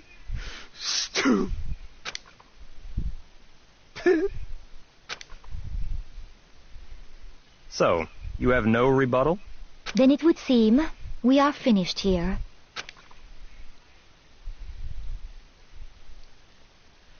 Alright. And that's it. We've completed our first class trial. We've got 995 points. And we have 99 monocoins. Looks like you've reached your verdict. Then are we ready to cast our votes? You all have a lever in front of you. Use it to make your selection. Oh, just to remind you all, make triple sure you vote for someone. You wouldn't want to be punished for something so minor, right? Okay, then let's get excited! Who will be chosen as the Blackened? Will you make the right choice or the dreadfully wrong one? What's it gonna be? What's it gonna be? Okay. Monokuma vote. Who is found guilty? And the guilty person is Leon, and we got it right. Well, then again, it does show up a bit early with that evidence of the dying message. Okay, before we do anything else, let's save real quick because we haven't saved for this entire trial. So let's save. Making sure I did save. Okay, yeah, okay. Yeah, because the truth bullet dying message did reveal, because if you look upside down, if you tilt your head upside down, you could see Leon's name written in the dying message. Then again, this trial was more kind of like a tutorial level. Alright, let's read on. Uh-oh! Looks like you got it right on the money. The Blackened in this case, the one that killed Sayaka, was none other than Leon Kuwata! Huh? Hey, hold on. Hold on a second. Leon, did you really kill Sayaka? But I don't believe it. You son of a bitch. Son of a poop! What the hell is wrong with you? I didn't have a choice. It was kill or be killed. So that's why I killed her. None of you are any different. None of you are any different. One wrong step and you'd be the one standing here. It was complete chance that I wound up like this. I was just unlucky. That's all. Hey, come on! Hey, come on! You expect me to just accept my death? Everything's become clear. The decision we made was right after all. But when I think about that, honestly, I'd be better off if we'd been wrong. Because if we came up with really is the if what we came up with really is the truth, then that truth is that Sayaka was trying to frame me. But even if that's true, I can't say she was wrong. After all, the mastermind, it's all because of that video. Even I couldn't handle what I saw in there. If I was her, and the video actually had something to do with me, I can't even imagine. Now we're trapped here, with no way out. They're probably waiting for me. Why? I can't afford to be stuck in here. One thing that was more important to her than anything else, her dreams, her friends. To have to see something like that happen to them, and Sayaka, I did whatever it took to reach that dream. I mean it. Even some things that weren't so pleasant. And that's why Sayaka, for the friends that meant so much to her, that's why she betrayed me. So when she said, No matter what happens, please always be there for me. I need you on my side. she was lying to me from the very beginning. She was using me. Is that why she talked to me in the first place? I guess I'll never know. Because there's nothing I can do to ask her what she was thinking. Once you're dead, that's that. Boy, howdy. The entertainment industry must sure be terrifying, huh? I mean, to try and kill someone just because of those relationships. Ba-bum, ba-bum. She seemed so nice and lovely on the outside, but inside, she descended into pure madness. What did you say? I understand. Really, I do. Yep. You're in utter despair, thanks to Sayaka's betrayal, right? Compassion, intimacy, love. The stronger those feelings, the stronger the despair when they collect. Stop screwing with us. This is all your fault. Sayaka being forced to do something like that. All of it. Everything. It's all your fault. Suddenly in a frenzy, I lunged at Monokuma. But... That's enough. That's enough. As angry as I was, Kyoko latched onto my arm without hesitation. Her grip was like iron, strong enough I was sure it would leave a bruise. Calm down. If you really want to make your enemies pay for what they've done, you need to let it go for now. Damn it. Ba-bum, ba-bum. Ah, that was a close one. I thought for sure you were gonna give me a good whooping. Or walloping. Just barely avoided punishment, you did. Yes, indeed. Now then, since you so magnificently revealed the identity of the killer during the class trial, the blackened Leon Kawada will receive his punishment. Punishment? Leon, do you remember what Monokuma said when you lose? You mean execution? Yep. As we all remember in the last part, whoever is found to be the blackened will be the only one to be executed. And since Leon was the blackened of this case, he will be executed, which means... Yep, I don't have to go any further. Wait a second! I didn't have a choice. I had to kill her. Yeah, that's it. I was just protecting myself in the heat of the moment. It was self-defense. Is that okay? How exactly was it self-defense? When you forced your way into the bathroom, did you or did you not use your very own toolkit? After she'd shut herself in the bathroom, you went out of your way to head back to your own room. Then you came all the way back, broke into the bathroom, and killed her. Am I wrong? Do you understand? You had any number of chances to stop what you were doing, but you chose not to. Is it not because you had an unclouded intent to commit murder? So, that's why... No, that's not... Stop it. I've had enough of this. Oh, are you sure? You were closer to her than anyone, were you not? He killed your precious Sayaka. Do you understand? Can't say Leon is solely to blame. Of course I don't plan on blaming Sayaka either. Because the one to blame is him. Huh? Say what? If it weren't for you, this never would have happened to Sayaka or Leon. We shouldn't be fighting each other. We should be fighting against the one who put us in this situation. The mastermind. Unbelievable. Uh-oh. Did you awaken to your sense of justice? Hey, Well, it just so happens that there's nothing more than unethical than an unwavering sense of justice. After all, it's people with that sort of mentality that perpetuate war all over the world. Is that the kind of justice that's awakened within you? Just shut up. Okay, well anyway, more importantly... Chills! Let's hurry up and get to what everyone's been waiting for. The punishment. I'm begging you, please, don't do this.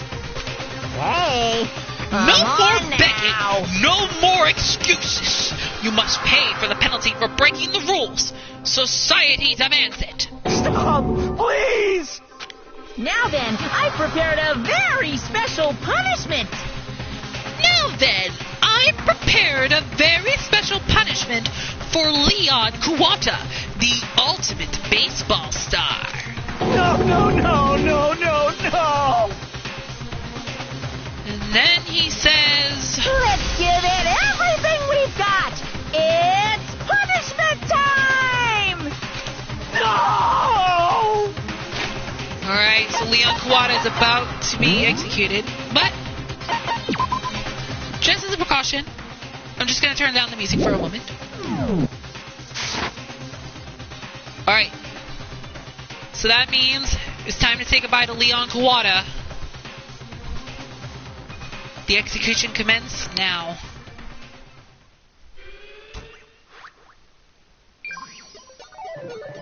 Game over. Leon has been found guilty. Time for the punishment. Here we go.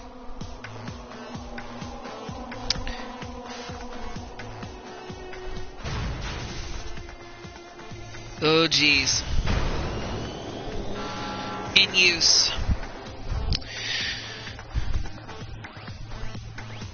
Okay. As we can see, the executions are going to be themes of their ultimate talent. And since Leon's the ultimate baseball star, his execution will be the theme of baseball.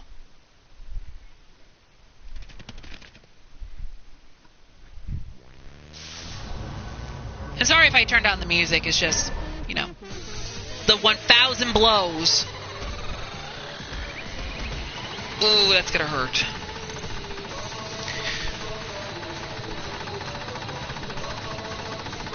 Oh my goodness. Monokuma is just really hitting those baseballs pretty hard.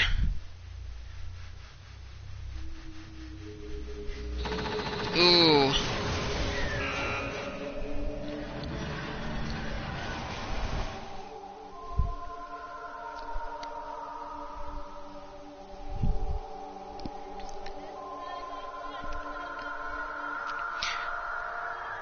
Now, Leon, he is one of my favorite characters, so it does suck that he had to be killed off in the first chapter.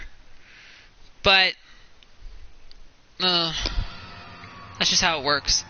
And I'm sorry if I turned the music down. I'm gonna turn it back up.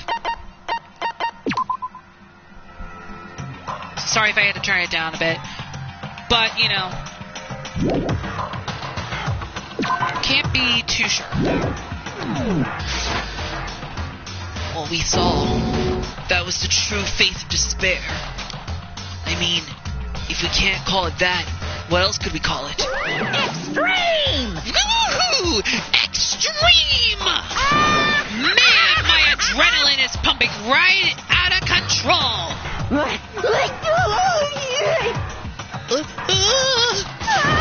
What's going on? I can't take it. I can't take this anymore. Do we really have to keep doing this? I just can't take it. Well, hey, if you don't like it, all you gotta do is swear to cut all ties with the outside world and accept living here forever. But that's only if every single one of you can get on board with that.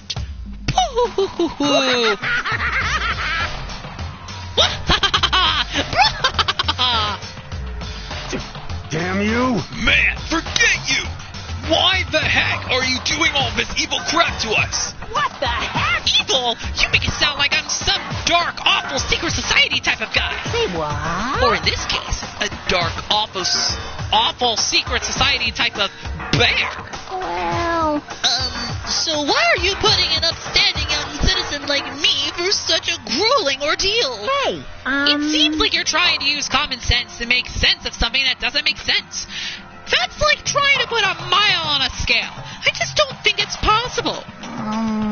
Hey, I don't think what you're saying and what I'm saying quite fit together. Shit, piece of crap. I don't know who you are, but I'm gonna pound your butt into the ground. Hoo-hoo-hoo-hoo.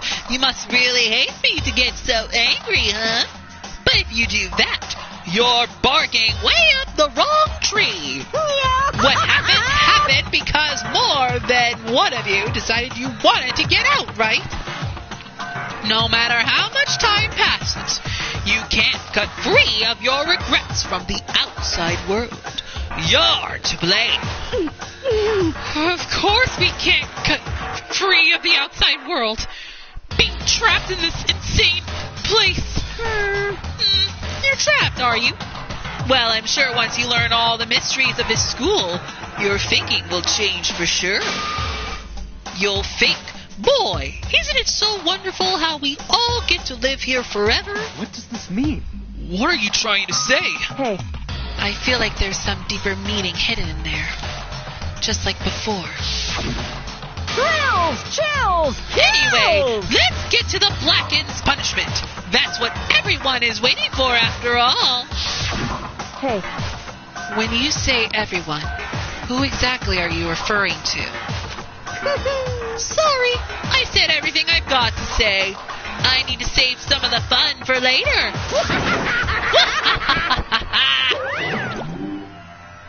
And just like that, he was gone. He left us there overwhelmed by a nightmare turned reality. Even after he was gone, we stood there forever, unable to move. Actually, no. It wasn't that long, I think. Everyone just lost their sense of time. We were all too scared. Scared of being alone.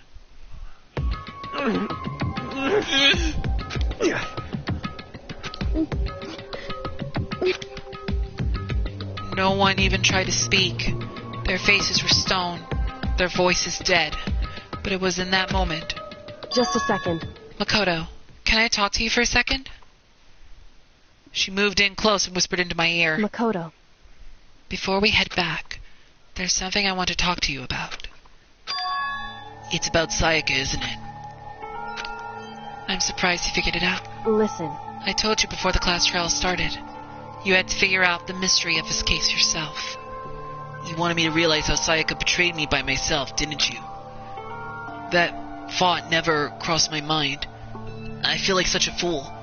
Becoming such an easy target like that. It's true. Sayaka meant to double-cross you. That's a fact that you can never change. But even till the very end, she wasn't sure of her decision. That's why, as she lay dying, she was thinking of you. She was thinking of me? You can't just say something like that. I mean, there's no way you can know that. Only Sayaka would know for sure, and we can't ask her now. However, even if you can't ask her, you can infer it, don't you think? Her final thought was how she could protect you.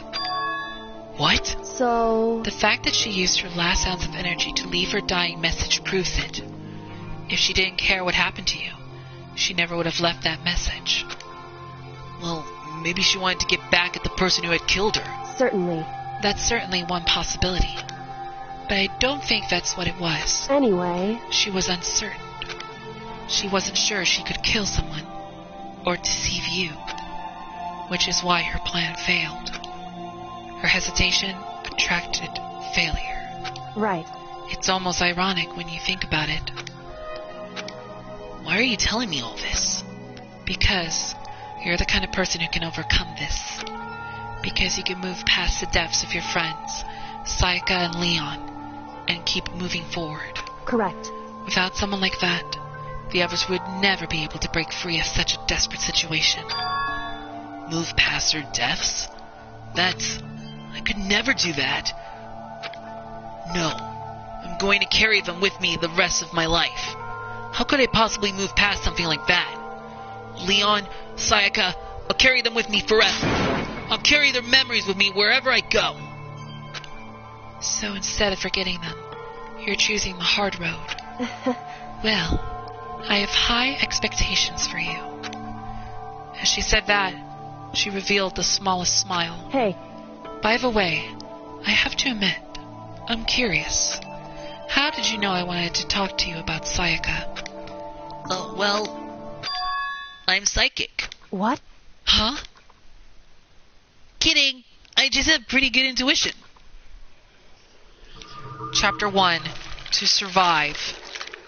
End. We went from 15 to 12. Sayaka, Junko, and Leon are gone. To be continued. You have received the spare bat present. Alright, we've completed chapter 1. And we'll read this part. Alright, so... Okay.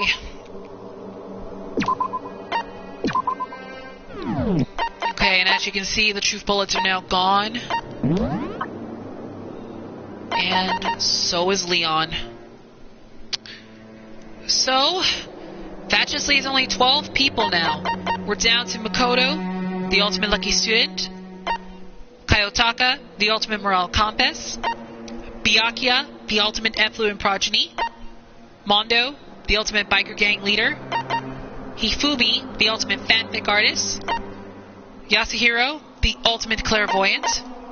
Kyoko, the ultimate unknown. Aoi, the ultimate swimming pro. Toko, the ultimate writing progeny. Sakura, the ultimate martial artist. Celeste, the ultimate gambler. And Shihiro, the ultimate programmer.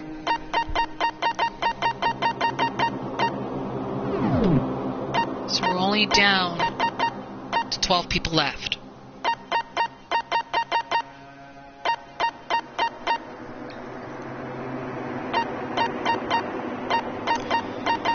Okay. So we have now reached up to the second chapter of this game. And that means we are getting a bit closer here. I'll just read whatever is still left here before we end this off. Oh, I think we just go to bed then. Hang on, wait a minute. Just before that... Okay. Just let me make sure. Oh, okay, there is monocoins! Woo! Monocoins! Just checking to see if there's any monocoins around here. You may never know if there is. Oh. It's gone. She really is gone. It's almost like there was never anything there to begin with. Every last sign of Sayaka's existence has disappeared without a trace. It's just like he said. After the class trial, before we took the elevator back up, Monokuma told us. Uh-huh. Oh, I almost forgot. Since the class trial is over, I'll go ahead and dispose of all the corpses. What are you gonna do? It's okay. No need to thank me. Just seeing your delighted, smiling faces is thanks enough for me. After all, nobody wants to look at a rotting corpse every day. That can't be good for your health.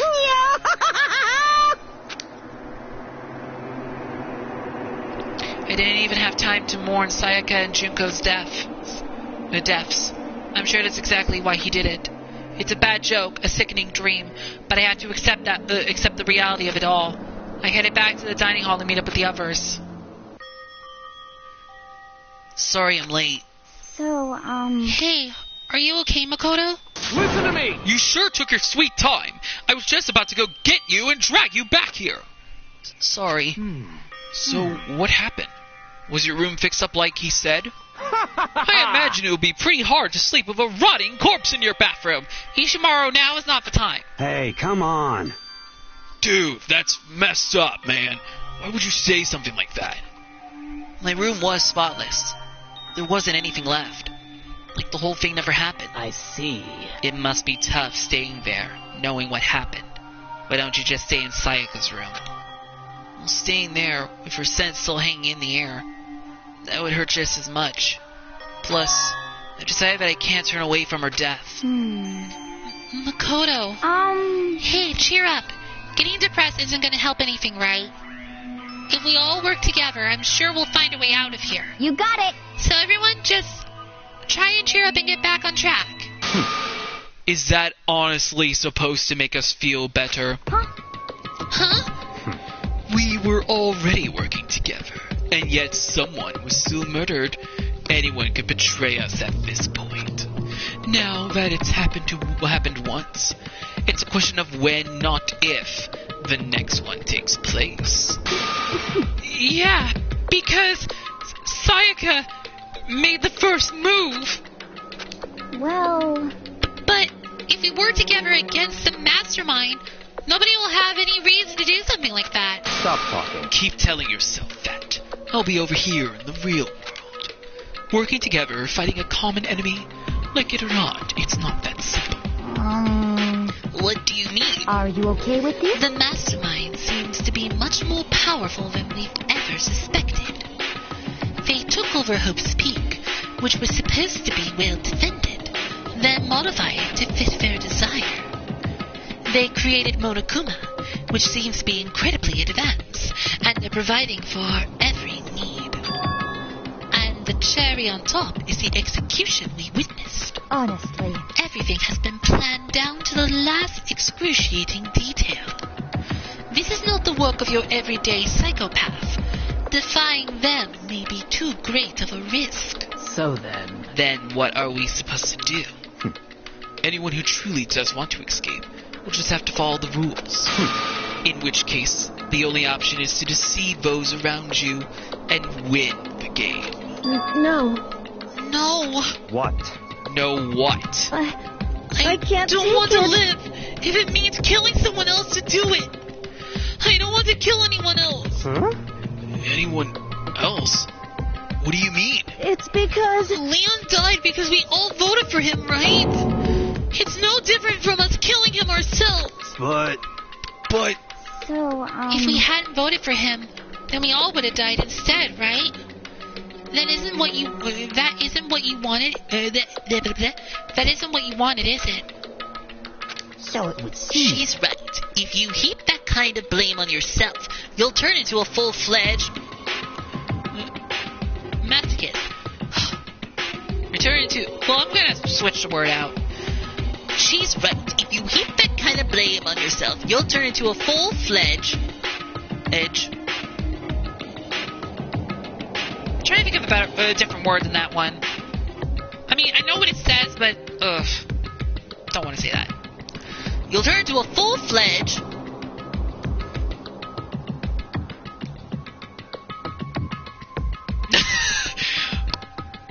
Trying to think of a word. Trying to think of a better word than that one.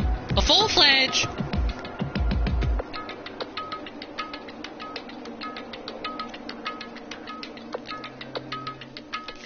Full-fledged unknown. We'll just say unknown. No, that's terrible. A full-fledged...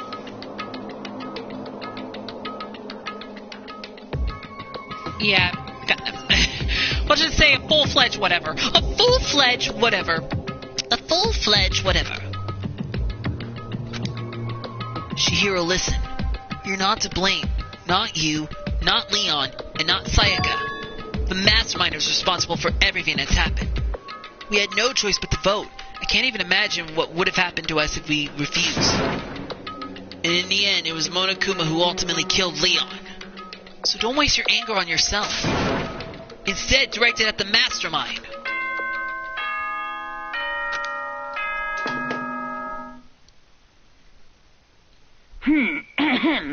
This is a school announcement. It is now 10 p.m. As such, it is officially nighttime. Soon the doors to the dining hall will be locked, and entry at that point is strictly prohibited. Oh, and one other thing. It was totally obvious before that you were trying to make yourselves feel better and justify what you did. See you, don't see you, see you. That's about how much I can see you, even when you try to hide. Now pay attention and remember this well. The burden of judging others is a heavy one to bear, so be well aware of your actions. Order and stability rely on the sacrifice and responsibility of everyone. Okay then. Sweet dreams, everyone. Good night. Sleep tight. Don't let the bedbugs bite. What was that about just now? Was he saying it's our fault what happened? That's pretty cruel, man. Don't fuck with me. That piece of crap! Who does he think he is? And so, the day drew to a close. A tense, maddening day that saw the deaths of 3 classmates, Sayaka, Junko, and Leon. But this is just the beginning. Our despair has only just begun.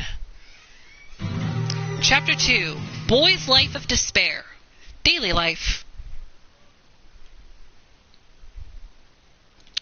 I woke up the next day to Monokuma's normal morning announcement. Then he called us all to the gym. What's he gonna do to us this time? We were practically frozen with fear, but Monokuma was determined to get us involved in his little game. And with that goal in mind, he began it. Okay, lift your arms up and down. 1, 2, 3, 4. 1, 2, 3, 4. See, Ishimaru's getting into it. Come on, everybody. Start getting into it. Come on. Do your routine exercises. Now reach way up and bend way down. Tighten those muscles. Let's add a little strength, a little speed to those young bodies of yours. Makoto's like, no. Doesn't this feel just great? Being stuck inside like this. Gotta make sure to stay healthy.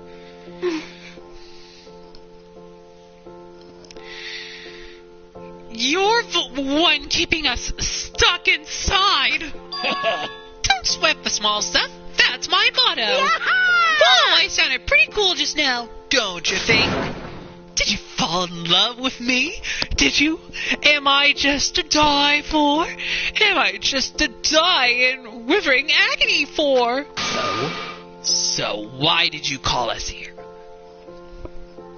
Certainly it wasn't just to make us exercise.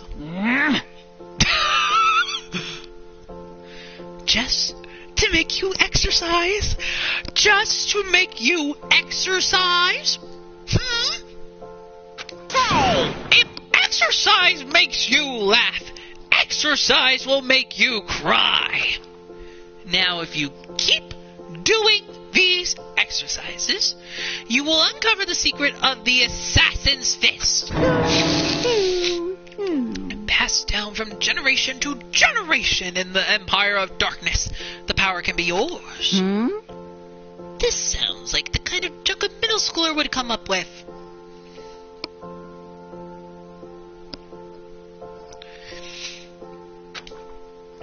It doesn't matter. Just get to the point. Did you... I get Makoto Monokuma's voice. It doesn't matter. Just get to the point. It doesn't matter. Just get to the point. Did you really call us down here just to exercise? Hey, Of course not. You think I have that kind of free time on my hands? Okay, so then... I'd like to make an announcement. Every time you overcome a class trial, here at Hope's Peak, a whole new world will open up to you. What the heck? A whole new world? You guys? It'd really suck if you had to live here forever with nothing new to stimulate you. Besides, I know how you kids get these days with your AD and ADHD. I gotta keep you motivated. Very nice. So go ahead, look around all you want. Enjoy the brave new post-trial world till you explode. With that, Monokuma disappeared, leaving us even more confused than when he showed up. But, a new world? Is he talking about a way to get outside? I wonder about that. That seems unlikely. Piece of shit! But we don't know till we look. Hey, whatever he meant, it seems we'll have to search the school one more time. You hear me? Okay, then let's split up and start investigating. When you're done, everyone meet back up at the dining hall and we'll share what we found. You're basically a one-trick pony. You know that. Got it! More like a staple food source. Now let's get moving. Seeing his words as their signal, everyone scattered and left the gym. Okay, well, it looks like a new world has opened for us. And that means we got a new area to explore now that a new world has opened. But, as Makoto said, this has only begun, and despair is just only beginning to arise. Alright, so we've got through the first class trial of Danganronpa Trigger Happy Havoc, which means we got through the very first trial of the game, and of course, it was just crazy. But then again, that was just a trial of a tutorial trial, just so you know how the trial thing works. And now that we do know how it works, we now have to move on to the next. And now that we know how the trial works, we will know it a bit more better. We know it a bit more better now. But, like I said, we still have more to go through in this game, so it's going to be quite interesting to see how the rest of the game is going to play out, even though I've already played for the entire game before, but, you know, it's going to be quite fun. But anyway, guys, that is going to be it for this part of my Let's Play of Danganronpa Trigger Happy Havoc. I really hope you guys are enjoying the Let's Play so far, and what are your thoughts about Leon Kawada being the culprit? Are you guys shocked that he was the culprit that killed Sayaka? Or were you not too surprised and it was obvious? Also, guys, I will hopefully be doing more videos of Danganronpa Trigger Happy Havoc very soon, as there will be more videos to come for this game. Alright, anyway, in the next part, we are going to be heading up to this new world that Monokuma has referenced. We'll also get to spend more time with Kayotaka Ishimaru for free time events. And we'll also see more of how this chapter will play out, because this chapter will become even more crazier than the first. So you guys do not want to miss what's going to happen in the next part of my Let's Play of Danganronpa Trigger Happy Havoc. And I guess that's all for me. So until next time, this is Xenoknight XE6. Hope you guys have a great night. And I will see you guys in part 4 of my Let's Play of Danganronpa Trigger Happy Havoc. And I will see you guys in the next video. Until then, farewell and have a good night.